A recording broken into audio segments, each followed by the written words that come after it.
Independentemente de qual seja o resultado eleitoral, o serviço público, né, a sociedade brasileira, ela vai ser chamada a se posicionar, né, logo depois das eleições, a pactuar, né, com o novo presidente ou presidenta, aí né, ou pelo menos resistir, se não der para negociar nada e tal, mas a gente já vai saber. Então, é interessante que a gente, né, a gente se prepare para isso, e esse é um pouco o sentido aqui desse nosso encontro com entidades e associações de classe, entidades sindicais e associativas do Serviço Público Federal. Bom, também queria cumprimentar a mesa, e eu já vou, então, entrar na minha apresentação destacando que, lembrando que aqueles livros mencionados pelo Rudinei estão à disposição aí. Acho que a gente tem 26 ou 27 kits de livros, que corresponde, por coincidência, ao número que nos foi passado aqui de associações e sindicatos presentes. Então, basta se identificar lá na mesa que a gente, logo depois ali do cadastro, e para acessar. Um pouco o propósito, esses 3 livros mencionados pelo Rudinei, é interessante porque é um chamamento a uma crítica, né, a essa visão de finanças públicas, né, que parte sempre da comparação entre, né, o Estado tem que ser comparado à família e a uma empresa, né? Então, desmistifica, né, esses livros ajudam a desmistificar, e não apenas numa linguagem técnica, né, mas numa linguagem menos técnica, né, mais acessível, esses mitos em torno das finanças públicas permanentemente saudáveis e austeras, né? Bom, então, dando início propriamente à apresentação, eu vou falar aqui muito de austeridade e alternativas à austeridade. Não apenas é possível pensar outras finanças públicas, né, mas é necessário, né? É possível e é necessário se a gente pensa num projeto de desenvolvimento inclusivo civilizatório, né? Pensar, né, finanças públicas fora do registro da austeridade permanente. E aí, fazendo um gancho com a fala do professor Evilásio, do ponto de vista da austeridade, do ajuste fiscal permanente, as finanças públicas são apresentadas sempre, na ótica, sempre como uma restrição às políticas públicas. É sempre uma restrição. A nossa receita é 100, nós não podemos gastar 110. Né? E é dessa forma que é apresentado. Na verdade, o que eu quero mostrar é que é curioso isso, porque, bom, aqui tem gente da universidade, enfim, predominância de servidores públicos, etc. E nós sabemos, né, desde... Né, é curioso que nas ciências sociais, e mesmo quando a gente ingressa no serviço público, a primeira coisa que falam é das diferenças entre o regime jurídico, né, a diferença entre o Estado e o setor privado. Regime jurídico do servidor, o que você pode fazer dentro do Estado, o que não pode, no setor privado, como que é diferente, o direito administrativo versus, né? E é curioso, né, que na ciência política mais ainda, né, o Estado detém o monopólio do uso legítimo da força, né, e da arrecadação de impostos, né, poder arrecadatório, né, e os economistas, né, partem dessa, né, pelo menos aqueles da austeridade, da comparação entre família e empresa de um lado e governo de outro. É a mesma coisa. Não é. E daí, quer dizer, a importância do que o professor Evilásio falou. A questão não é enxergar as finanças públicas como restrição permanente aos anseios da sociedade e anseios democráticos, né, da sociedade. A questão é enxergar as finanças públicas como um instrumento. E o que eu pretendo mostrar aqui é que essa ideia de finanças públicas como restrição permanente, né, às políticas públicas, isso cumpre um determinado papel, uma função para um determinado grupo social. E aí, usando aqui o título muito feliz de um dos livros que a gente colocou à disposição, Economia para Poucos, né, é essa a economia da austeridade.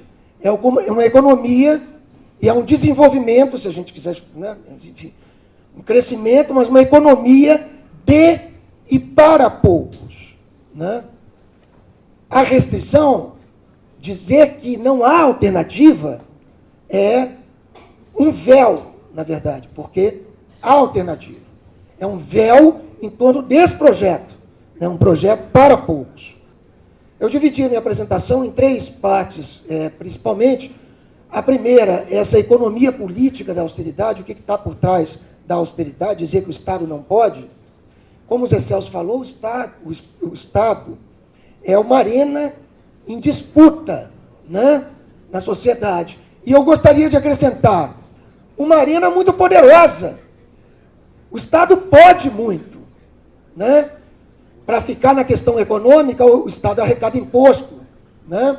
O Estado emite moeda. O Estado emite moeda, né? O Estado tem o poder legítimo, né, de polícia. O Estado, eu não posso, mas o Estado pode declarar guerra a um outro país, né? O Estado pode muito. Agora, é uma arena em disputa. É diferente do que os liberais, né, o neoliberalismo fala, né, ou propaga. Na verdade, o neoliberalismo também usa o Estado, né, como já foi colocado aqui, né, para a questão da dívida pública, né? Então, a economia política da austeridade é isso, é desvelar, né, revelar o que está por trás do discurso de que não pode ser diferente. A austeridade não funciona, ou funciona para poucos, e aí eu vou mostrar os dados, do ajuste fiscal brasileiro, né, e o Brasil na encruzilhada. Nós vamos insistir com a economia de poucos para poucos, ou a gente vai usar as finanças públicas como um instrumento para o desenvolvimento inclusivo, e aí é fundamental que a gente esteja atento para onde a gente pode, aonde a gente deve. O Evilásio e o Celso já deram aqui pistas, e eu vou reforçar aqui alguns pontos. Bom, então, da economia política da austeridade. Normalmente, o equilíbrio, né, das contas públicas, ele é perene, né? Ele é apresentado como um imperativo lógico e prático, né? A austeridade seria a política de cortar o orçamento público para equilibrá-lo e promover o crescimento, né? É necessidade prática, né? O Estado não pode gastar mais do que arrecada, em nenhum momento, nunca, né? E uma questão lógica, porque a responsabilidade fiscal, né? A responsabilidade fiscal e a inflação controlada, elas gerariam confiança, né, e ampliam a credibilidade, aumenta a confiança do setor privado e abre caminho para o investimento privado e para o crescimento. Aqui eu peguei frases recentes aí que a gente vê na imprensa ou em estudos técnicos. A primeira é do Armínio Fraga, em julho desse ano, na Folha de São Paulo. A austeridade é ótimo. Cada um tem de viver dentro da sua realidade. Novamente a comparação, né? Ele está aqui comparando o Estado e o setor privado, mas também eu quero estender um pouco o raciocínio dele, né? A realidade do pobre, do rico, né? Da desigualdade. Aqui, de certa forma, o Armínio, ele explicita que a austeridade é o oposto do desenvolvimento, se nós entendermos desenvolvimento como, né, mudança estrutural, né, da economia e da sociedade na direção de um projeto, de um propósito civilizatório e inclusivo. Né? Aqui, de certa forma, né, o Arminio, ele está já... Bom, a austeridade é o antidesenvolvimento. Né? Que realidade é essa? A realidade do 14% de desemprego? A realidade do 1% que detém 50% da riqueza no país? É essa a realidade? Então, de certa forma, ele aqui desnudou a economia política da austeridade. A austeridade é isso. É isso que está agora, aqui. Uma outra frase, né? Vejam, eu tenho até, de certa forma, eu sou economista, e eu fico até encabulado de dizer isso, mas isso foi dito, gente. O Henrique Meirelles, candidato a presidente, ele foi presidente do Banco Central durante 8 anos. E quando ele era ministro da Fazenda, ele disse isso aqui, olha, vamos deixar bem claro, o governo não fabrica dinheiro. Isso para defender a contra-reforma da Previdência, como foi colocado aqui. Gente, eu vi o pessoal do Sinal aqui do Banco Central, né? Assim, como uma pessoa que foi presidente do Banco Central pode dizer que o governo não emite moeda? Quer dizer, se o governo não emite moeda, quem emite moeda? Quem? Quer dizer, no curso de introdução à economia, tá? Para ciências sociais, para engenharia, etc., você tem... um negócio, você tem 3... A primeira coisa que você aprende em finanças públicas tem 3 formas de financiar o gasto. Imposto, dívida pública e moeda. Na crise financeira internacional... Vejam, gente, eu não estou inventando isso. O Henrique Meirelles disse isso há 5 meses atrás. Que o governo não emite moeda. Dá para levar... eu não tenho nem palavras, nem adjetivos para... Esse livro aqui do Mark Blyth fala, Austeridade, uma ideia perigosa. Ele estima em 13 trilhões de dólares, 13 trilhões de dólares, a emissão de moeda e dívida pública nos países desenvolvidos para salvar os bancos em 2008 da crise global. Isso foi emissão de moeda, 13 trilhões. Como é que o Meirelles... Bom, enfim, né? Eles mentem.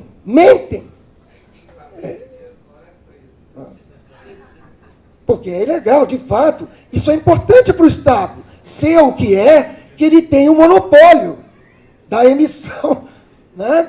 Isso define, inclusive, a Constituição dos Estados modernos.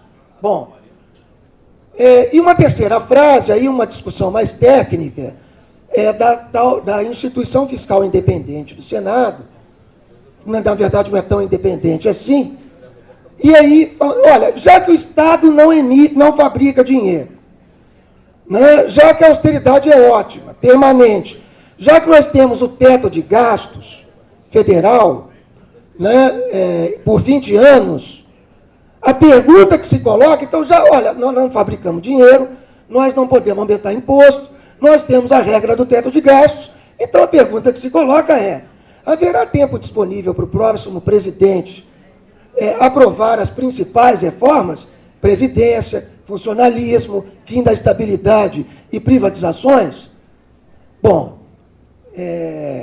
de fato, neste registro, se o governo não pode imprimir moeda, se ele não pode aumentar imposto, se ele não pode cobrar imposto do rico, se ele não pode alterar a Constituição, mas é engraçado que a emenda constitucional não é uma alteração da Constituição, não, mas agora não pode mais alterar a emenda constitucional 95 e o teto de gastos. Se não pode tudo isso, né, o que eu estou dizendo é que pode, tudo isso é ficção. Não é ficção, isso tem efeitos práticos. Dizer que o governo não emite moeda, que ele não pode mexer na tributação e que ele não pode gastar mais agora por lei, claro que tem efeitos práticos. Mas a gente... isso digamos... isso é pré-condição, gente. Mexer com isso, desmistificar isso, derrubar a emenda 95, rever a LRF, no sentido progressista, fazer a reforma tributária. Tudo isso está ao nosso alcance. Alcance. São decisões nossas. Eu tenho aqui, ó, um pouco nessa linha.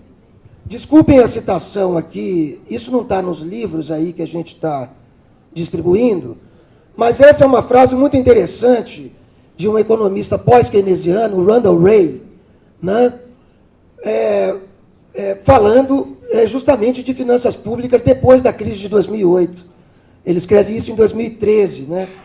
E, desculpem a situação, mas tem a ver com o que eu estou falando, que é uma das principais contribuições da moderna teoria monetária tem sido a de explicar por que governos soberanos que emitem a própria moeda possuem grande raio de manobra na política econômica sem o sobrepeso de restrições financeiras.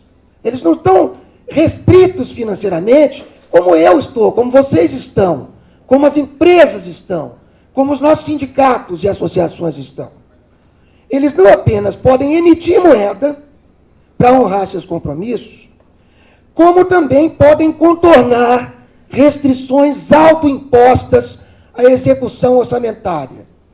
Então, se tem um recado final propositivo que eu queria deixar aqui, estejamos atentos, nós precisamos derrubar as restrições autoimpostas à restrição orçamentária, a execução orçamentária, que atentam contra os direitos da população, que atentam contra a reativação do investimento e da economia, que atentem contra um serviço público, né, voltado para a sociedade que precisa contratar gente, que precisa valorizar, né, a sua força de trabalho, etc. Então, são restrições, é isso que eu quero dizer. Não é que não sejam restrições, mas são restrições autoimpostas pela política, por um projeto político, né? Bom, por que então a austeridade? Se ela não é uma necessidade lógica, se não é porque o Estado é diferente, né? Porque a gente, né, arrecada imposto, emite moeda, porque, inclusive, eu não falei aqui, é uma questão teórica, né? Mas outra questão também, outro problema dessa comparação do Estado, do governo com o indivíduo, é que o governo, ele é 1/3 da economia, certo? Quando o governo reduz gasto, ele reduz as vendas de muita gente, tá certo? E isso prejudica o crescimento, porque o investimento depende de vendas. Então, é o que os economistas chamam de falácia da composição. Quer dizer, você numa crise contrair despesa, e o Estado é grande, né? O Estado é 1/3 da economia, isso acentua, né, a crise, porque diminui vendas, diminui investimento privado, é o contrário, né, do que a fada da confiança, da austeridade promete, né? E nós viemos assistindo isso no Brasil, né? Então aí a economia política desvelar isso, né? O que está por trás da austeridade? A austeridade tem funções, mas funções para poucos, para uma determinada fração da classe capitalista. A recessão e o desemprego reduzem pressões salariais. O que fizeram, né, o que estão fazendo com os sindicatos, né? Já se comentou aqui, né, a fragilidade financeira das associações e sindicatos, né, principalmente do setor privado, né? Redução de direitos e de serviços públicos ampliam nichos da acumulação de lucros privados, né? Privatização da Previdência, privatização da saúde, são nichos aí, né? Da educação, né? Além de facilitarem a redução de impostos para as empresas. As privatizações, hoje temos mais uma rodada de concessões, né? Gente, vamos falar sério, né? A privatização ela não reduz a dívida pública, porque as empresas, perto do volume de dívida pública, elas são pequenas. Além disso, as privatizações são feitas a toque de caixa e com valor que não corresponde ao patrimônio para a sociedade. Né? O governo Fernando Henrique privatizou um monte, e o que a dívida pública aconteceu nesse período? Decuplicou. Decuplicou. Privatização não é para ajustar a conta pública. Privatização é para proporcionar ganhos patrimoniais, ganhos especulativos, para quem está posicionado para comprar as empresas. Crise, desigualdade, pobreza, miséria e violência também, né, ajuda aí um determinado projeto político de criminalizar movimentos sociais. Né? O desemprego é culpa do trabalhador. O aumento da criminalização é porque o brasileiro é isso mesmo, né? Não tem respeito por nada. E, né? A austeridade não funciona. Aqui, rapidamente, os dados, então. Né? Eu não vou falar das políticas de austeridade, o que elas foram, né? A emenda constitucional 95, a queda do investimento público. Eu já vou passar por isso e mostrar os resultados. Disso que está, veja bem, desde aqui fez-se, é importante diferenciar isso. Nós estamos vivendo a austeridade desde final de 14 e início de 2015. É claro que o golpe jurídico parlamentar, ele aprofunda, né? Tornando mais permanente, e aí a menção clara é a emenda constitucional 95, mas não nos esqueçamos do que foi o ministro Levi na Fazenda, né? E da política de curto prazo, que já foi, né, implementada desde ali. Né? Então, mas no auge da crise, em 2016, a economia retrocedeu ao patamar de 2011. Tá? Mesmo se a economia voltar a crescer no ano que vem a uma taxa de 2,5%, somente daqui a 2 anos o PIB voltará ao patamar de 2014. Tá? Isso configura a recuperação mais lenta de toda a história da economia brasileira. Tá? Ontem eu vi a estatística, né, as expectativas de mercado para o crescimento. Foi engraçado que eu fiz uma apresentação parecida com essa no Senado Federal há 2 meses atrás, e a expectativa lá era de 1,6%. No início do ano, de crescimento para esse ano. No início do ano era 2,8%, uma coisa assim. Agora é 1,47%. Se a gente fizer um seminário na próxima semana, talvez seja 1,3%. Cadê a confiança? Cadê, né, e é isso viver dentro da nossa realidade. Né? A rápida deterioração do mercado de trabalho, estão aí os números, tá? O gráfico começa em 2014, 6,4% de desemprego na PNAD contínua. Né? Hoje, 12,4%. Se a gente soma a desocupação com a subocupação por insuficiência de horas trabalhadas, a gente salta de 11% para 18%. Tá? Eu não estou falando de outras formas também de subocupação, só essa por horas trabalhadas. Tá? Isso comparando 2014, antes das políticas de austeridade, com hoje. Né? Informalidade, né? Ela aumentando aí, depois de cair por mais de uma década, a informalidade no mercado de trabalho, aumentando, a questão da reforma trabalhista também. O rendimento médio mensal habitual de todos os trabalhos, hoje, ainda não supera o do início da crise. Tá? Falando de salários aí. E do ponto de vista das contas públicas, a austeridade resolveu a questão do déficit público? Não. Na verdade, como o professor Evilásio já tinha antecipado, e aqui estão os números, os resultados fiscais pioraram desde 2014. A linha azul ali no primeiro gráfico é o déficit nominal, que inclui os juros da dívida pública, e a linha vermelha o déficit primário. Né?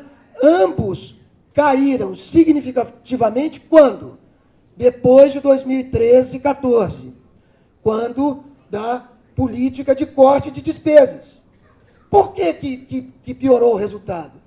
Por causa da falácia da composição. Quando o governo corta a despesa numa crise, o crescimento cai. O crescimento caindo, a receita vai lá para baixo. E o resultado piora. Né? A dívida pública, olha o salto ali. Até 2013, 30% do PIB é a dívida líquida. Hoje, 50,4% do PIB é a dívida líquida. E dizem que o Estado não pode fazer mais nada. Um dado, eu não puxei a série até lá atrás. Sabe qual era a dívida líquida em 2002, 2003? Depois das privatizações do ciclo neoliberal anterior? 60% do PIB.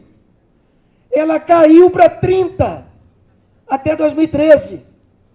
No período das pedaladas fiscais, do etc., do desperdício. Caiu. Por que caiu? Caiu porque a taxa de juros caiu um pouco nesse período, mas principalmente por causa do crescimento econômico e da arrecadação. Cai. A forma de equilibrar as contas públicas em todo lugar do mundo é crescimento econômico. É um projeto de desenvolvimento, de crescimento produtivo. Né? Não é cortando despesa.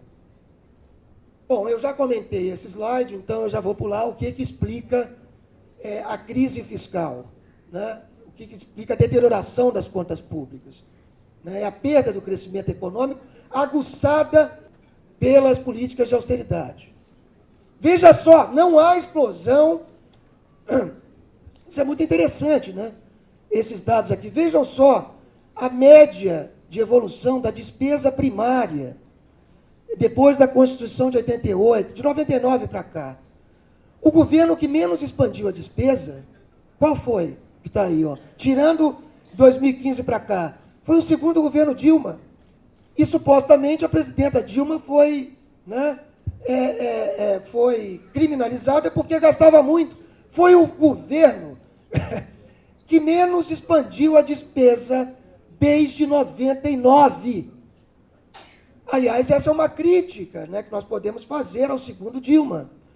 A política fiscal e as finanças públicas foram utilizadas para preservar o emprego? Foram. Mas na forma de quê? Desonerações tributárias, não do gasto público. Foi do gasto público. Eu não vou me ater aqui aos dados de pobreza e desigualdade e tal, mas isso aqui é interessante. E eu retorno à economia política da austeridade. Em 2017, esse dado também já falaram do lucro dos bancos esse ano, né?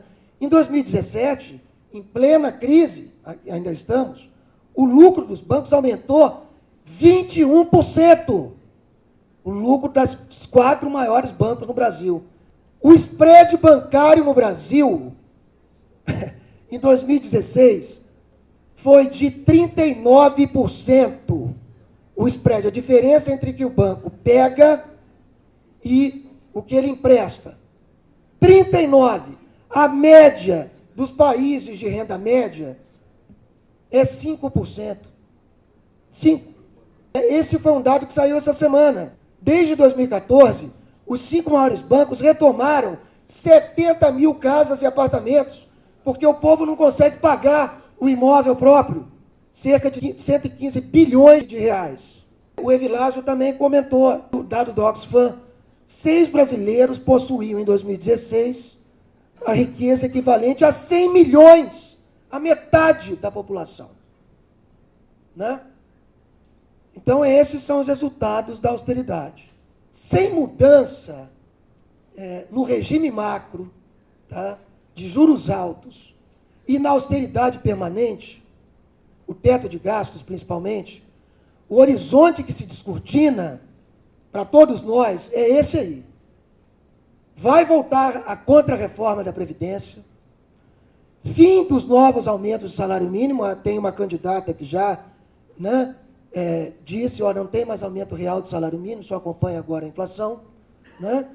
Universidade pública, fechamento de cursos, dificuldades no custeio, cobrança de mensalidades, suspensão de bolsas. É isso. Não tenhamos ilusão. É isso. Sem mexer no projeto de desenvolvimento E nas finanças públicas, é isso. Precarização do SUS, redução forçada dos benefícios do Bolsa Família, que já está acontecendo, fusão, fechamento de órgãos da administração, compressão permanente dos investimentos públicos, congelamento das remunerações no serviço público, fim dos concursos. É isso, gente. Não tem saída. Se continuar a emenda 95, a emenda 95, ela projeta um Estado 40% menor para daqui a 20 anos. Não tem mais espaço.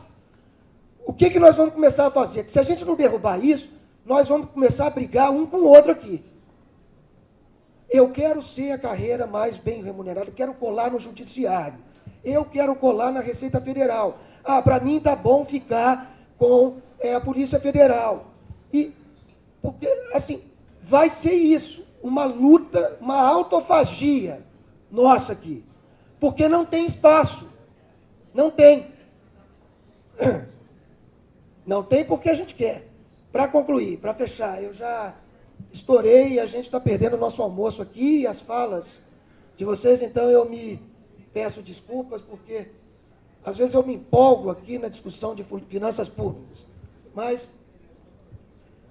só para dizer, gente, pode e é necessário um outro caminho.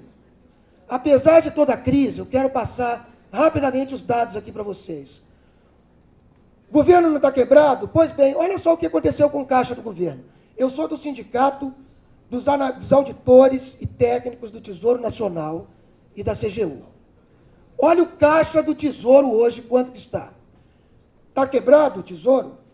Hoje nós temos 15% do PIB em dinheiro no caixa da União. A gente não gasta por quê? Porque tem a meta de primário, a meta do teto de gastos, tem isso, tem aquilo. O governo hoje tem mais de R$1 trilhão em caixa. Como é que o governo está quebrado? Olha o que a taxa de juros. Mas se aumenta o déficit público e a dívida pública, a taxa de juros aumenta. Olha o que aconteceu com a taxa de juros depois da crise. Ela caiu. Por que caiu? Porque é o governo que controla a taxa de juros.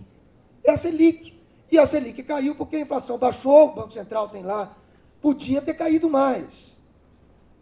Mas essa história de que a taxa de juros o governo não controla, é o mercado que controla? Olha aí, a taxa de juros dos títulos do Tesouro, a linha azul, não acompanha a linha vermelha da Selic? Por que é o mercado que define? Falam isso para a gente, isso é mentira. Não? É o Banco Central que define. Bom, para concluir, voltando ao início, a maior parte das restrições é um papel ativo das finanças públicas na recuperação da economia, com preservação de conquistas de direitos, é autoimposta. Tá? A nossa regra de inflação, a regra de primário, da LRF, temos que estar atento. O governo reformista do PT passou 13 anos, 14 anos, não mexeu em um artigo da LRF. Nós precisamos mexer. Né? Na LDO. Né? Fizemos uma luta agora boa na LDO. Né? Mas a luta não é só LDO, né? Porque o custeio caiu e porque não tem espaço. A luta é o seguinte, por que a meta de primário tem que ser essa? A gente tem que ampliar o déficit primário hoje. Essa é a nossa luta. Porque é ampliando o déficit primário, que a gente, e o governo gastando não na dívida, mas com investimento, né, e política social, é que a gente vai tirar a economia do buraco e vai recuperar a receita. Né? Não há razão, já foi dito isso aqui, né, para os 6% do PIB de gastos de juros, e frentes de ação emergencial, né, reativação do gasto, reforma tributária solidária e progressiva, e eu termino com isso aqui. Banco Central, que a gente está falando de finanças públicas, vou dar um pitaco de política monetária aqui. Vou usar o exemplo do Federal Reserve Bank dos Estados Unidos, o Fed. O Fed, né, que é um banco central respeitado e, aliás, né, zela pela, né, moeda de referência na economia internacional, ele possui um mandato dual na política monetária. O que é isso? Ele visa a inflação, mas visa também, visa também o emprego. Por que o nosso Banco Central não pode ser assim? Não quer copiar o CDE? Não quer copiar, né? Por que o nosso Banco Central só tem diretor no mercado financeiro? Né? Por que ele não pode mirar emprego? Né? Bom, eu não consegui falar tudo que eu queria. A parte de distribuição de renda. No fundo, o que eu estou dizendo é que as finanças públicas são um instrumento poderoso que a gente tem nas mãos para promover emprego e distribuição de renda. Né? E do jeito que elas estão amarradas hoje, a gente está condenado, ao contrário, a um regime de baixo crescimento e ampliação das desigualdades. Mas isso a gente pode mudar. Né? A gente pode e deve mudar. É isso. Obrigado.